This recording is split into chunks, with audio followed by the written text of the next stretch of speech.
Okay, you guys, so let me tell you what's going on now. So, Nithyananda has destroyed both of my laptops. Um, I've got to reinstall Windows again. Um, here's what I want to tell you that's happening here. Um, I had to call Hewlett Packard last night to try to help me because what happened, you saw in that video, I was able to make a video, but they stopped the sound. They deleted the driver, and so they corrupted the whole thing. So that's why I got to uninstall everything and reinstall it again. Um, I'm just so fed up with this. They've been hacked into my stuff for 7 years, going on 8 years now. For the last 3 years, I've been having to, on a daily basis, deal with them, hacked into my stuff, hacked into my YouTube page, preventing me from uploading videos to my YouTube page, deciding what they think I should upload to my YouTube page, stealing my identity, stealing money from me, starting smear campaigns on me, calling my house with robocalls, threatening my life, showing up at my house with not another physical person here to support me. And even people online will not support me. Why? Because you're all afraid of them. Here's what happened last night, though, and I hope this helps every single one of you. After I finished up with the Hewlett Packard guy, this demon just manifested. Like the things that came out of my mouth, even in a full-blown rage. I've never said things like I said last night to those goons. I actually put on the video camera and said it right to them because they're hacked into my phone. They're actually watching me make this video right now. Okay? So I couldn't believe the things that came out of my mouth. Things that I really want to do to them that I can't say in public. I said to them last night. And I got great joy out of saying it. This is how I know it was a demon manifestation. So what happened? This demon started sexually attacking me last night. And the whole day yesterday, it was hurting me in the genital area the whole day. And then last night, it started sexually attacking me. And, it boggles my mind. If you think these demons are not real, you've got another thing coming. Because what this thing is doing is trying to manipulate me. Like, it will hurt me when I don't listen to what it wants, and then it will be nice to me. It is the same thing that these narcs do, the positive intermittent reinforcement, to try to make me give in. This is what it's doing here. Okay? So when it started sexually attacking me last night, I put on Christian music. I put on my God's Promises video, and that was the end of that. Within a minute or two, it stopped touching me. Okay, so what happened this morning or last night? I don't know exactly when. I was visited by an angel and I received a message, and what I was told is that this is not my fight. This is the Lord's fight, and the angels are taking care of it. That I just need to focus on my message, what I'm told to be doing out here, which is helping you people get away from the occult and witchcraft and divination. And I don't need to worry about anything else because I am surrounded by angels. And I mean, I always believed that I was, because there were things that have happened that I said, this has got to be angels. It's got to be angels. Well, last night I was outright told that I am being surrounded by angels. And the thing that's happening, why they're attacking me the way they are right now, is because they realize they have no further control over me. And this little bit in the desert for me is just about over. And this is why they're attacking the way they are. And I should take that as a positive sign and not let it get me upset. Because yesterday what happened, when I was trying to upload the God's Promises video and they kept preventing me from doing that, I just broke down crying. I was like, I can't take any more of this. And I called out to God and I asked him to send his angels. And then I was able to upload my video. It's amazing. So I was told I am being surrounded by angels. They are fighting this battle in the heavens. And I should not worry about any of this. just focus on the message that I am to give everybody out here. And I was led to a Bible verse, and I'm in shock at how these things are playing out. I really am.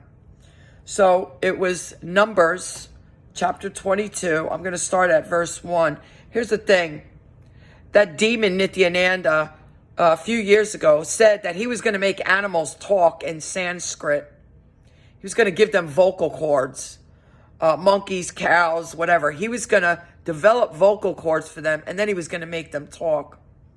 So I was led this morning to one of my apps, and it says, the Lord makes a donkey talk. And I was like, so I Googled it, and then I was led here.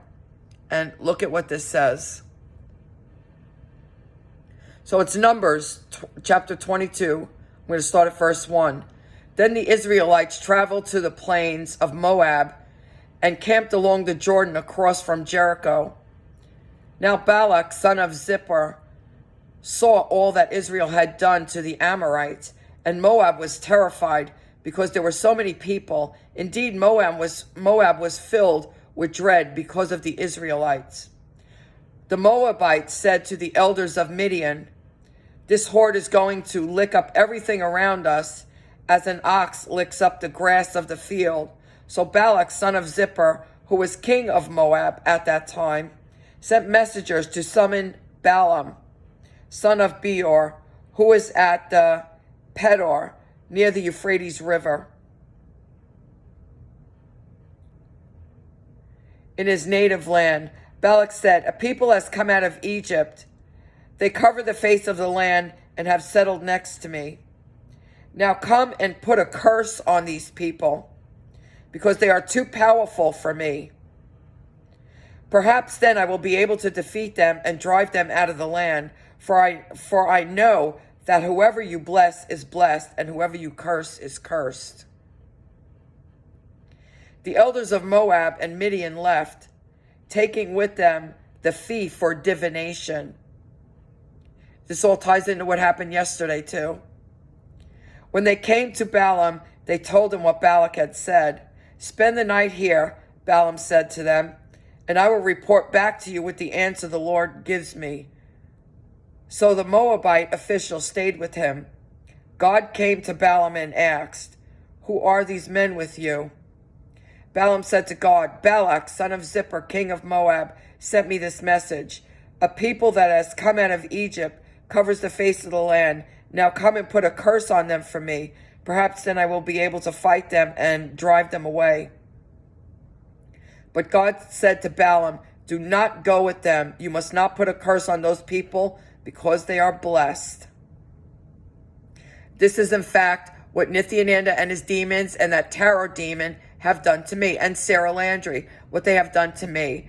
They have tried to put a curse on me, but in fact I am blessed, and now their just rewards are about to happen for them. The next morning Balaam got up and said to Balak's officials, "Go back to your own country, for the Lord has refused to let me go with you." So the Moabite officials returned to Balak and said, "Balaam refused to come with us." Then Balak sent other officials more numerous and more distinguished than the first. They came to Balaam and said, "This is what Balak, son of Zippor, says. Do not let anything keep you from coming to me, because I will reward you handsomely and do whatever you say. Come and put a curse on these people for me." But Balaam answered them, "Even if Balak gives me all the silver and gold in his palace, I cannot do anything great or small to go beyond the command of the Lord my God. Now spend the night here, so I can find out what else the Lord will tell me." That night God came to Balaam and said, "Since these men have come to summon you, go with them, but do only what I tell you." Balaam got up in the morning, saddled his donkey, and went with the Moabite officials. But God was very angry when he went. And the angel of the Lord stood in the road to oppose him. Balaam was riding on his donkey, and his 2 servants were with him. When the donkey saw the angel of the Lord standing in the road with a drawn sword in his hand, It turned off the road into a field. Balaam beat it to get it back on the road. Then the angel of the Lord stood in a narrow path through the vineyards with walls on both sides. When the donkey saw the angel of the Lord, it pressed close to the wall, crushing Balaam's foot against it, so he beat the donkey. Then the angel of the Lord moved on ahead and stood in a narrow place where there was no room to turn, either to the right or the left. When the donkey saw the angel of the Lord, it lay down under Balaam, and he was angry and beat it with his staff. Then the Lord opened the donkey's mouth, and it said to Balaam, "What have I done to you to make you beat me these 3 times?" Balaam answered the donkey, "You have made a fool of me. If only I had a sword in my hand, I would kill you right now." The donkey said to Balaam, "Am I not your own donkey, which you have always ridden to this day? Have I been in the habit of doing this to you?" "No," he said. Then the Lord opened Balaam's eyes, and he saw the angel of the Lord standing in the road with his sword drawn. So he bowed low and fell face down. The angel of the Lord asked him, "Why have you beaten your donkey these 3 times?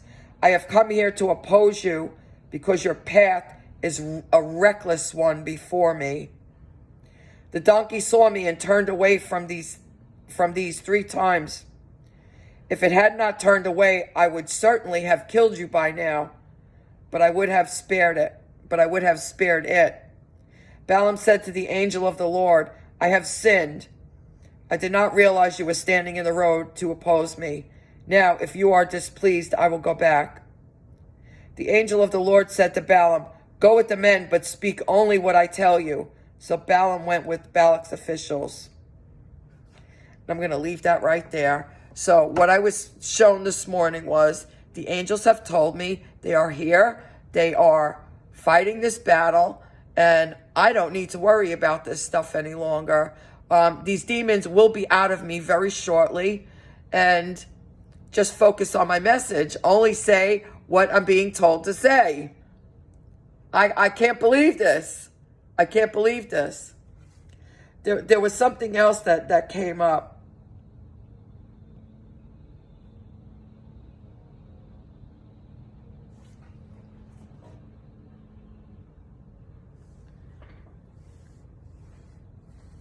It was Numbers chapter 25. While Israel was staying in Shittim, the men began to indulge in sexual immorality with the Moabite women, who invited them to the sacrifices to their gods. The people ate the sacrificial meal and bowed down before these gods. So Israel yoked themselves to the Baal of Peor, and the Lord's anger burned against them. The Lord said to Moses, "Take all the leaders of these people, kill them, and expose them in broad daylight before the Lord, so that the Lord's fierce anger may turn away from Israel." So Moses said to Israel's judges, "Each of you must put to death those of your people who have yoked themselves to the Baal of Peor." Then an Israelite man brought into the camp a Midianite woman right before the eyes of Moses and the whole assembly of Israel, while they were weeping at the entrance to the tent of meeting. When Phinehas, son of Eleazar, the son of Aaron, the priest, saw this, he left the assembly, took a spear in his hand, and followed the Israelite into the tent. He drove the spear into both of them, right through the Israelite man into the woman's stomach. Then the plague against the Israelites was stopped. But those who died in the plague numbered 24,000. So I want you to understand, this demon that Nithyananda sent here is constantly sexually attacking me. Nithyananda, who pretended to be a celibate monk, that I believed was a celibate monk for 5 years that I followed him, till Sarah Landry came out and I found out he was sleeping with everything that moved. If you go back to the book of Enoch, it is the fallen angels, the demons, that wanted to come down and have sex with the women of the earth. You see, there's another a scripture in the Bible, and I don't remember what it is, but it says that when a man dies, the woman should marry his brother and give him children. And if she doesn't give him children and he dies, then she should marry his brother and give him children. And this woman was married 7 times, and I think it was the last husband that she married, she gave him a child. And he asks, well, when we go to heaven, she's had 7 husbands, so who would be her husband when she went to heaven? And what they were told was that in heaven there are no husbands, and she wouldn't be married to anyone. They would all be living as angels. And how do angels live? That is the main questions. The only purpose of angels is to be servants to God, to worship God, and they do not have sex. Angels do not have sex. That is called a defilement of their forms. And this is why fornication is such a sin. So the fact that this thing is touching me sexually constantly is just showing its hatred for me and for God. That I know without a doubt that this is a demon. And the one who sent it was Nithyananda. So you all have to understand that he is a demon. And what he has now done, he went from portraying himself as a celibate monk to now trying to be a second Osho, having orgies. Everyone up in his Adinam, they're having orgies. They're being ordered to have orgies. Even children, they're being ordered to have orgies.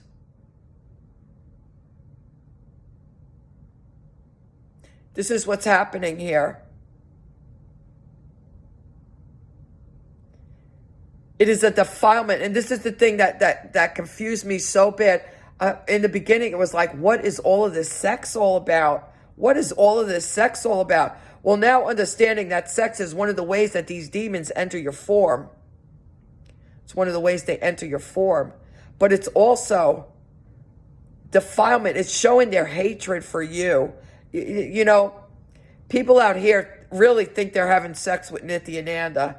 It's ridiculous. They think they're having sex with Nithyananda, and they think this thing loves them. It's a defilement of you, their hatred for you, because of your love for God. Angels don't have sex. I have been a celibate for 8 years now. It is showing a massive hatred for me by doing this. So the angels told me in my sleep that this is almost over for me. And this is why they're attacking me the way they are right now. They know it's almost over. And they're doing everything they can to try to make me fall. And I am to not pay this any mind any longer. Just rest in the Lord and understand that the angels are just like that angel was standing there with its sword drawn. I have asked the Lord, and yesterday I cried out to the Lord to send the angels to these people. And this is the verse that I was led to this morning. Okay, so these demons will be gone from me very shortly, and the angels are working on these people that are doing this. And that was definitely the message that I got this morning. And here's the last thing that I want to leave you guys with. That Tower Demon and Nithyananda have been working together to attack me this whole 7 years, while they're crying that they're the victims. Okay, that I'm supposedly the abuser out here. I've never seen anything like this in my life, but these are typical cluster B type personality disordered individuals. And they honestly believe that they have the right to do whatever they want to anybody out here and lie. If their mouth is moving, they're lying. And lie, and because they're so good at lying and manipulation that everyone believes them. You see? And they do it like it's second nature. And they believe that whatever they do to anybody out here, that no one has a right to speak out against them or to defend themselves or anything like that. We are supposed to just take it. We are supposed to just take it. And I will tell you, I've been dumbfounded by this whole thing. I've never seen anything like this before in my life. But now that I understand the spiritual realm as well as I do, it makes perfect sense to me. It makes perfect sense to me. So I want you to understand, Nithyananda first said he was an avatar, so he was God on earth. Then he came out. I will actually get that video and put it in here. The whole internet was laughing at him, that he was going to make animals develop vocal cords and make them speak. So he was actually going to outdo God. This is what he was doing. This is exactly Satan's whole deal. He wanted to be God and outbeat God. This is what Nithyananda did. But when he found out that he can't outbeat God, what did he do? He realized how weak he actually was, and he went for the pleasures of the form. So he tried to be another Osho. And he's still, I don't know who he's conning out there, but he's still on the run from the police.